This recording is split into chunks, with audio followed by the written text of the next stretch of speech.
ಎಲ್ರಿಗೂ ನಮಸ್ಕಾರ. ಇನ್ಫೋಸ್ಟ್ರೀಮ್ ಯೂಟ್ಯೂಬ್ ಚಾನಲ್ಗೆ ಮತ್ತೊಮ್ಮೆ ಸ್ವಾಗತ. ಈ ವಿಡಿಯೋದಲ್ಲಿ ನಾವು ಇನ್ನೊಂದು ಸೋರ್ಸ್ ಟ್ರಾನ್ಸ್ಫಾರ್ಮೇಶನ್ ಪ್ರಾಬ್ಲಮ್ ಅನ್ನ ಡಿಸ್ಕಸ್ ಮಾಡ್ತಾ ಹೋಗೋಣ. ಸೊ ಅವ್ರು ಏನ್ ಹೇಳಿದ್ದಾರೆ, find the current in 3 ohm resistance. 3 ohm resistance ಎಲ್ಲಿದೆ, ಕೊನೆಯಲ್ಲಿದೆ. ಸೊ ಏನ್ ಮಾಡಬೇಕು, ನಾನು ಲೆಫ್ಟ್ ಸೈಡ್ ಇಂದ ಅಷ್ಟನ್ನು ಕೂಡ ರೆಡ್ಯೂಸ್ ಮಾಡಿಕೊಂಡು ಬಂದು ಇಲ್ಲಿ 3 ಓಮ್ ರೆಸಿಸ್ಟೆನ್ಸ್ ಹತ್ರ ಇರುವಂತ ಕರೆಂಟ್ ಅನ್ನ ಕಂಡುಹಿಡಿಬೇಕು. ಸೊ ಅದಕ್ಕೋಸ್ಕರ ನಾವು ಯೂಸ್ ಮಾಡೋದು 3 ಕಾಂಬಿನೇಷನ್ಸ್ ಅನ್ನ ಯೂಸ್ ಮಾಡ್ತೀವಿ.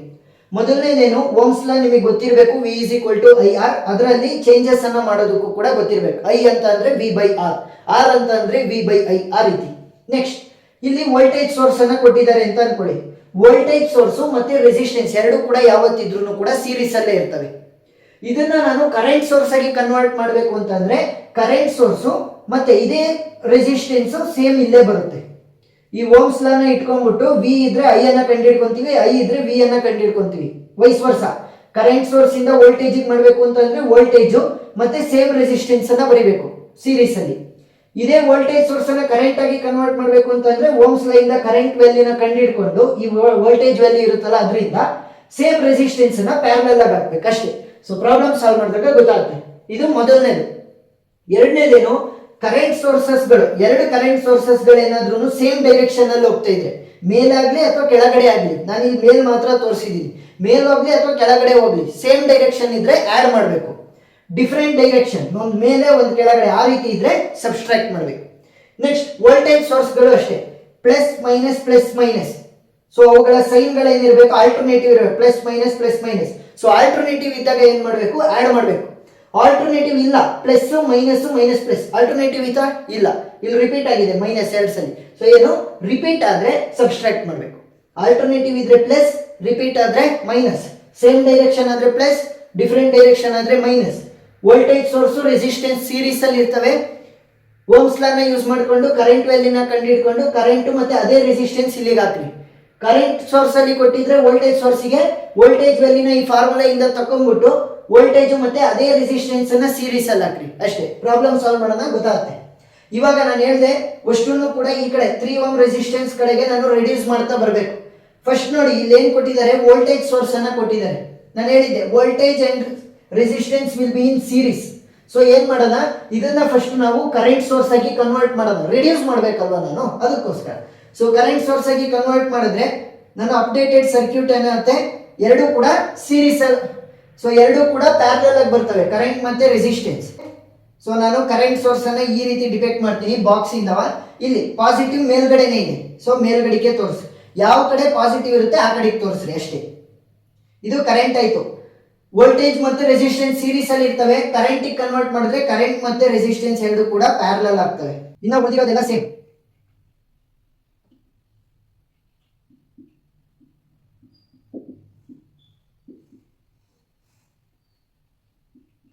ನೋಡಿ, ಇಲ್ಲಿ ಸೀರೀಸ್ ಅಲ್ಲಿ ಇದ್ದಿದ್ದ ರೆಸಿಸ್ಟೆನ್ಸ್ ಅದನ್ನೇ ಕಾಪಿ ಮಾಡ್ಕೊಂತೀವಿ.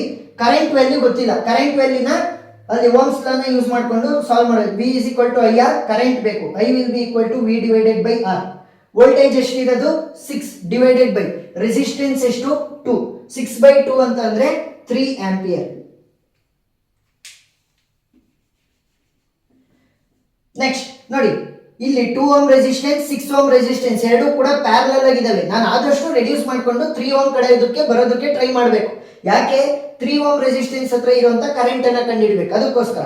So 2 ohm resistance 6 ohm resistance ಎರಡು ಕೂಡ ಪ್ಯಾರಲಲ್ ಆಗಿದ್ದಾವೆ.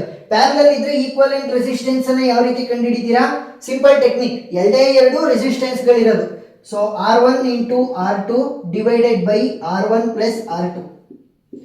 ಸೊ ಇವಾಗ 2 ಮತ್ತೆ 6 ಇದೆ, 2 into 6 by 2 plus 6, 6 2s are 12 divided by 6 plus 2 is 8, 2 4s are 2, 6s are 12, 2 2s are 4, 2 3s are 6. So 3 divided by 2 ಅಂತಂದ್ರೆ 1.5.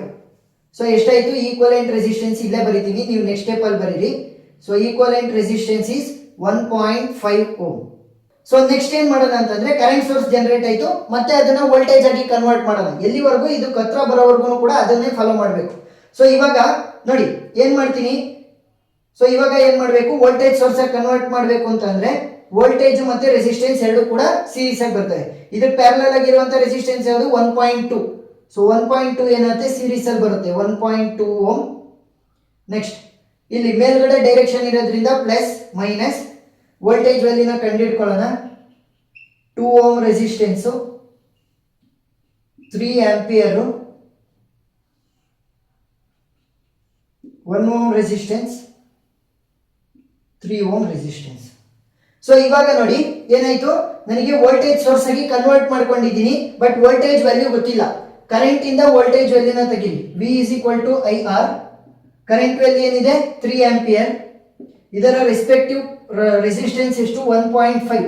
ಸೊ 3 into 1.5 ಅಂತಂದ್ರೆ 4.5 ವೋಲ್ಟ್ಸ್ ವೋಲ್ಟೇಜ್. ಈಗ ನೋಡಿ 1.5 ಮತ್ತೆ 2 ಎರಡು ಕೂಡ ಸೀರೀಸ್ ಆಗಿ ಬಂದು ರೆಸಿಸ್ಟೆನ್ಸ್ಗಳು. ರೆಸಿಸ್ಟೆನ್ಸ್ ಸೀರೀಸ್ ಅಲ್ಲಿ ಇದ್ರೆ ಏನ್ ಮಾಡ್ತೀರಾ, ಡೈರೆಕ್ಟ್ ಆಗಿ ಆಡ್ 1.5 ಪ್ಲಸ್ 2 ಅಂತಂದ್ರೆ 3.5 ohm resistance. 3.5 ohm resistance reduce ಆಗ್ತಿದೆಯಾ ಸರ್ಕ್ಯೂಟ್? ಎಸ್. ಈಗ ಇದು ಮೊದಲನೇ step, second step, third step. Fourth step ಇಲ್ಲಿ ಬರೀತೀನಿ. ವೋಲ್ಟೇಜು ರೆಸಿಸ್ಟೆನ್ಸು ಸೀರೀಸ್ ಅಲ್ಲಿ ಇದೆ. ಸೊ ರೆಡ್ಯೂಸ್ ಮಾಡಬೇಕು ಅಂತಂದ್ರೆ ಮತ್ತೆ ಕರೆಂಟ್ ಸೋರ್ಸಿಗೆ ಕನ್ವರ್ಟ್ ಮಾಡ್ತೀನಿ. ಕರೆಂಟ್ ಸೋರ್ಸಿಗೆ ಕನ್ವರ್ಟ್ ಮಾಡಿದ್ರೆ ಎರಡು ಕೂಡ ಪ್ಯಾರಲಲ್ ಆಗಿ ಬರ್ತವೆ. ಸೊ ಫಸ್ಟ್ ಕರೆಂಟ್ ಸೋರ್ಸ್ ಅನ್ನ ಬರೆಯೋಣ. ಡೈರೆಕ್ಷನ್ ಏನು ಮೇಲೆ, ಯಾಕೆ ಪಾಸಿಟಿವ್ ಮೇಲ್ಗಡೆ ಇದೆ. ಎರಡು ಕೂಡ ಪ್ಯಾರಲಲ್ ಆಗಿ ಬರ್ತವೆ. ನೆಕ್ಸ್ಟ್ ಇನ್ನು ಉಳ್ಕೊಳ್ಳೋದೇನು, ಇಲ್ಲಿ ಒಂದು ಕರೆಂಟ್ ಸೋರ್ಸ್ ಇದೆ, ಅದನ್ನು ಕೂಡ ಬಾಕ್ಸ್ ಫಾರ್ಮ್ಯಾಟಿಗೆ ತೊಗೊಳ್ಳಿ, ಏನಲ್ಲ. ಕರೆಂಟ್ ಸೋರ್ಸ್ಗಳನ್ನ ಎಲ್ಲ ಒಂದೇ ತರ ತೋರಿಸಿದ್ರಾಯ್ತು.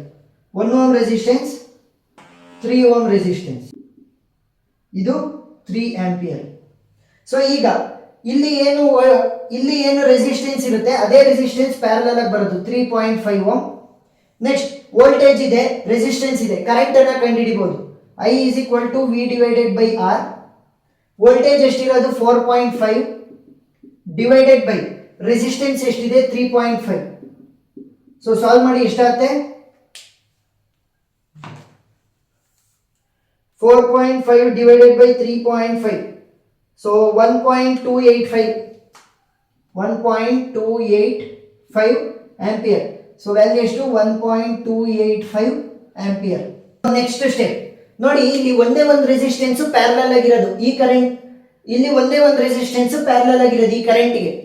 ಇನ್ನೇನಾಗ್ತಾ ಇದೆ, ಇಲ್ಲಿ ಎರಡು ಕೂಡ ಸೇಮ್ ಡೈರೆಕ್ಷನ್ ಅಲ್ಲಿ ಹೋಗ್ತಿದಾವೆ ಕರೆಂಟ್.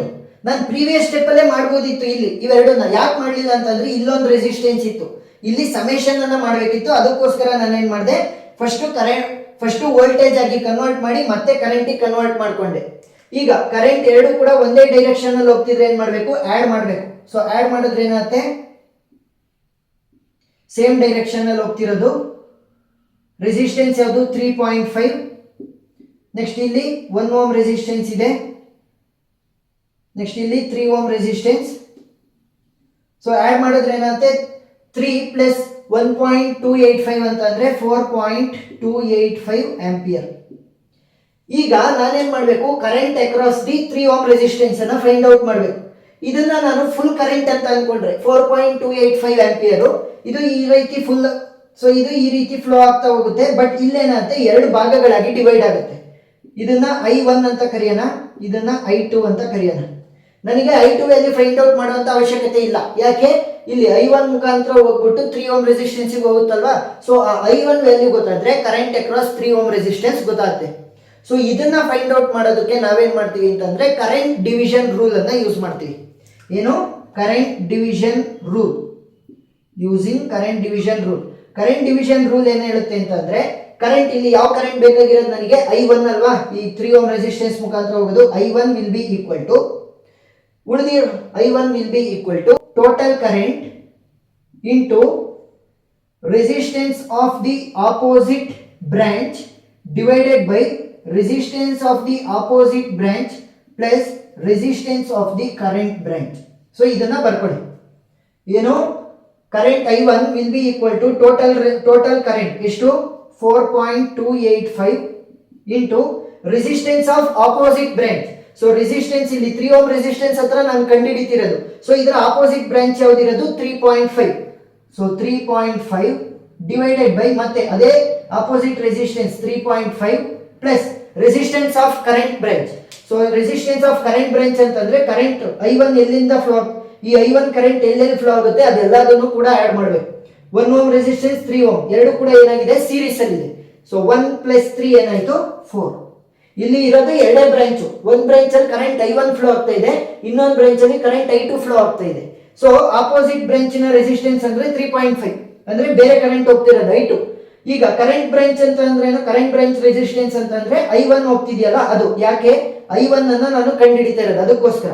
ಸೊ 1 + 3 ಸೀರೀಸ್ ಅಲ್ಲಿ ಇದಾವಲ್ಲ ರೆಸಿಸ್ಟೆನ್ಸ್, ಅದಕ್ಕೋಸ್ಕರ ಡೈರೆಕ್ಟ್ ಆಗಿ ಆಡ್ ಮಾಡಬಹುದು. ಸೊ ಫೈನಲ್ ವ್ಯಾಲ್ಯೂ ಏನಾಗುತ್ತೆ ಕ್ಯಾಲ್ಕುಲೇಟರ್ ಅಲ್ಲಿ ಹಾಕಿ. Final value will be 2 ampere. So 2 ampere ಎಷ್ಟು ಬಂತು ನನಗೆ ವ್ಯಾಲ್ಯೂ I1. ಅದೇ I1 ಕರೆಂಟ್ ಅಲ್ವಾ 3 ಓಮ್ ರೆಸಿಸ್ಟೆನ್ಸ್ ಮುಖಾಂತರ ಹೋಗ್ತಿರೋದು. ಸೊ ಫೈಂಡ್ ಔಟ್ ಮಾಡಿದ್ವಿ. Find the current in 3 ohm resistance ಅಂತ ಹೇಳಿದ್ರು, ಎಷ್ಟು 2 ಆಂಪಿಯರ್. ಸೊ ನೀವು ಈ ಒಂದು 3 ಕಂಡೀಷನ್ ಗಳನ್ನ ಯೂಸ್ ಮಾಡಿಕೊಂಡು ಆದಷ್ಟು ರಿಡ್ಯೂಸ್ ಮಾಡೋದಕ್ಕೆ ಟ್ರೈ ಮಾಡಿ. ಈಗ 3 ಓಮ್ ರೆಸಿಸ್ಟೆನ್ಸ್ ಅಂತ ಹೇಳಿದಾರಲ್ವಾ, ಸೊ ಅದ್ರ ಕಡೆ ರಿಡ್ಯೂಸ್ ಮಾಡೋದಕ್ಕೆ ಟ್ರೈ ಮಾಡಬೇಕು. ಅವ್ರೇನಾದ್ರೂ 1 ಓಮ್ ಅಂತ ಹೇಳಿದ್ರೆ ಅದ್ರ ಕಡೆ ರಿಡ್ಯೂಸ್ ಮಾಡೋದಕ್ಕೆ ಟ್ರೈ ಮಾಡಬೇಕು. ಸೊ ಏನಾದ್ರೂ ಫಾರ್ ಎಕ್ಸಾಂಪಲ್ 2 ಓಮ್ ರೆಸಿಸ್ಟೆನ್ಸ್ ಅಂತ ಹೇಳಿದ್ರು ಅನ್ಕೊಳ್ಳಿ, ಅದ್ರ ಕಡೆ ರಿಡ್ಯೂಸ್ ಮಾಡೋದಕ್ಕೆ ಟ್ರೈ ಮಾಡಬೇಕು. ಏನು ನಮಗೆ ಎಲ್ಲಿ ಆನ್ಸರ್ ಅನ್ನ ಕಂಡುಹಿಡಿಯಕ್ಕೆ ಹೇಳಿರ್ತಾರೆ ಅದ್ರ ಕಡೆ ಈ 3 ಕಂಡೀಷನ್ ಗಳನ್ನ ಯೂಸ್ ಮಾಡಿಕೊಂಡು ರಿಡ್ಯೂಸ್ ಮಾಡ್ತಾ ಹೋಗಿ. ಸೊ ವೋಲ್ಟೇಜ್ ಕರೆಂಟ್ ಎರಡಕ್ಕೂ ಕೂಡ ಸ್ವಿಚ್ ಮಾಡೋದು ನಿಮಗೆ ಗೊತ್ತಿರಬೇಕು. ಒಂದ್ 2-3 ಪ್ರಾಬ್ಲಮ್ ಸಾಲ್ವ್ ಮಾಡಿದ್ರೆ ನಿಮಗೆ ಅರ್ಥ ಆಗ್ತಾ ಹೋಗುತ್ತೆ ಈಸಿಯಾಗಿ. ಸೊ ಎಲ್ಲ ವಿಡಿಯೋಗಳ ಲಿಂಕು ಡಿಸ್ಕ್ರಿಪ್ಷನ್ ಅಲ್ಲಿ ಇರುತ್ತೆ, ನೀವು ನೋಡಿ. ಜಾಸ್ತಿ ಪ್ರಾಬ್ಲಮ್ ಸಾಲ್ವ್ ಮಾಡಿದಷ್ಟು ನಿಮಗೆ ಕಾನ್ಫಿಡೆನ್ಸ್ ಜಾಸ್ತಿ ಆಗುತ್ತೆ. ಏನಾದ್ರೂ ಡೌಟ್ ಇದ್ರೆ ಕಮೆಂಟ್ ಸೆಕ್ಷನ್ ಅಲ್ಲಿ ತಿಳಿಸಿ, ನಾನು ಕ್ಲಾರಿಫೈ ಮಾಡ್ತೀನಿ. ವಿಡಿಯೋ ಇಷ್ಟ ಆಗಿದ್ರೆ ಸಬ್ಸ್ಕ್ರೈಬ್ ಆಗೋದನ್ನ ಮರಿಬೇಡಿ. Thank you.